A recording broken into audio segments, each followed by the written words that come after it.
Good day, everybody, and welcome to another edition of the Military and Foreign Affairs Network. I am your host, the voice of reason. Today we are continuing our ongoing coverage of the war between the Russian Federation and the Ukraine.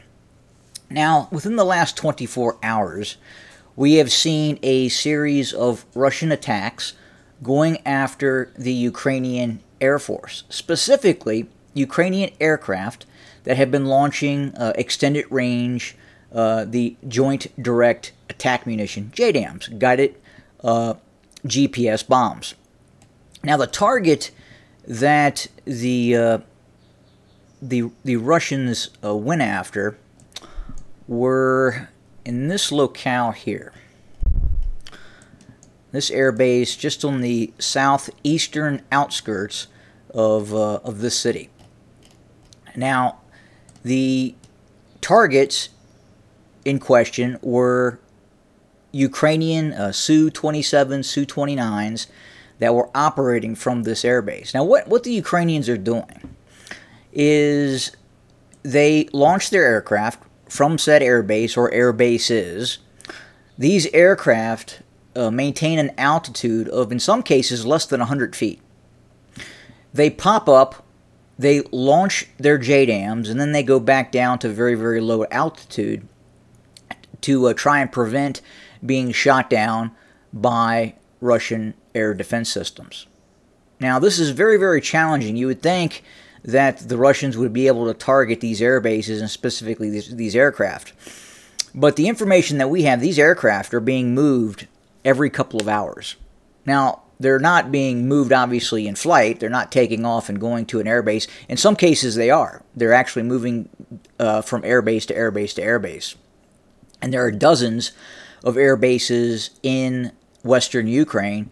And in this case, this is on the eastern side of the Dnieper River that are being used. But you can also tow an aircraft. You can taxi an aircraft to different various areas on an airbase and hide these aircraft from remote sensing systems such as satellites, reconnaissance drones, what have you. In this case, the Russians were able to locate aircraft, but more importantly, what they believe were the actual weapons and or personnel designed to maintain these aircraft. And that's what the Russians had targeted at this airbase. They utilized an Iskander missile system, semi-ballistic missile, that was equipped with a cluster warhead. Normally, when we see the Iskander strikes, and the Iskander strikes using a unitary warhead, one large explosive warhead, they have been very effective in this conflict. But in this case, they wanted to attack a wide area, much like the Ukrainians were using, or rather the Americans, the United States, is using in terms of the ATACMS striking Russian targets. These ATACMS also have unitary warheads, but they also have cluster warheads as well, and these can attack a wide area. So essentially, the ATACMS, or in this case the Iskander, has a warhead that has dozens of smaller warheads inside of that encapsulated warhead, and those individual warheads detonate over a broad area, causing widespread damage. And we have video evidence of the Russians attacking this airbase. But again, there's been talk in terms of, why hasn't the Russians been able to prevent the Ukrainian Air Force from taking off? Well, again, they're moving their aircraft constantly. They're moving them to different air bases. And then also, at these air bases, they're being moved within the air base itself. So sometimes they're not even near the tarmac or the airfield or what have you. They're being positioned on side roads near the air base in small bunker-like facilities that are created, even in some urban areas. So, for instance, this base here, it would not be outside the realms of possibility for these aircraft to be moved off the airbase and hidden. And that is how the Ukrainians are preventing the Russians from destroying many of these aircraft. Now, there's not a lot of them. There's probably under 24 operational Ukrainian aircraft that they are using right now to launch Storm Shadows and extended range, small diameter joint direct attack munitions against Russian targets. But nonetheless, they are effective at times, especially if they are attacking an area where the Russian electronic warfare coverage is not inundated in that area.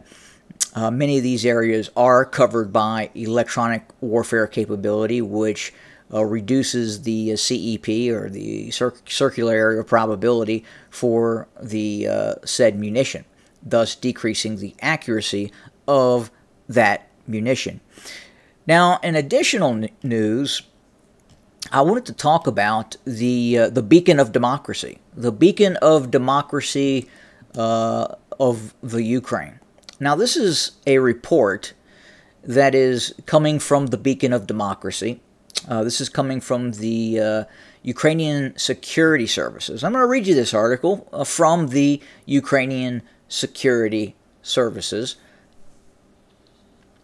So here we go.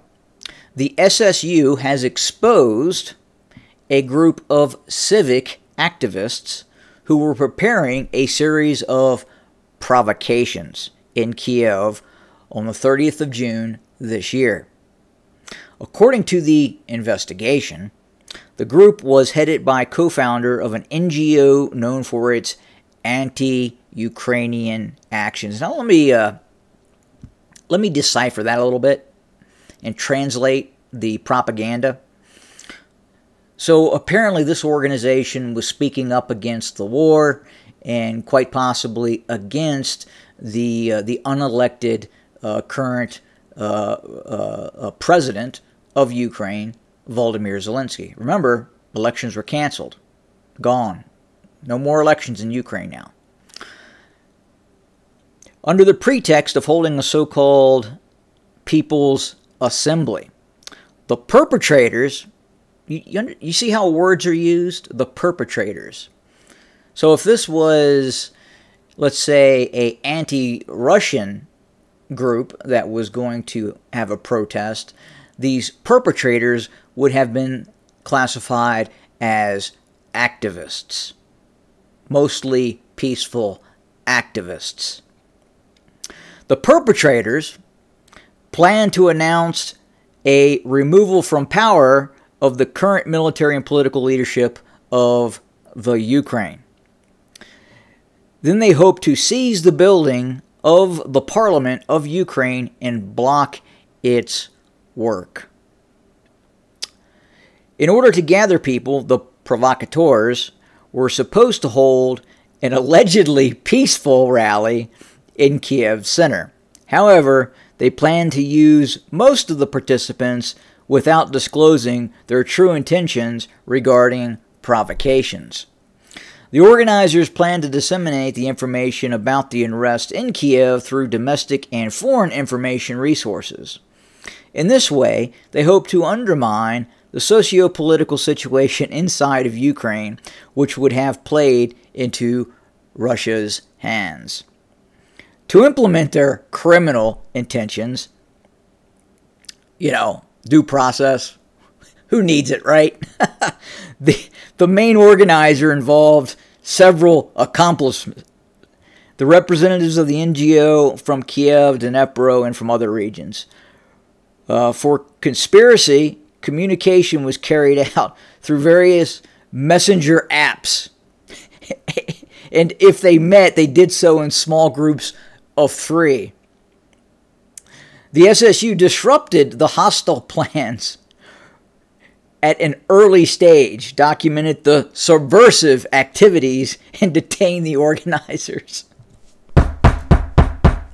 The SSU has notified the detainees of suspicion under Article blah blah blah blah blah blah blah of the CCU, actions and calls for actions aimed at a forceful change or overthrow of the constitutional order. Remember, the constitutions in Ukraine has been suspended. Elections have been suspended, and yet they're talking about the constitutional order or the seizure of state power. The court has chosen custody as a measure of restraint for the suspects. Yeah, there's that due process again. Just throw them in jail.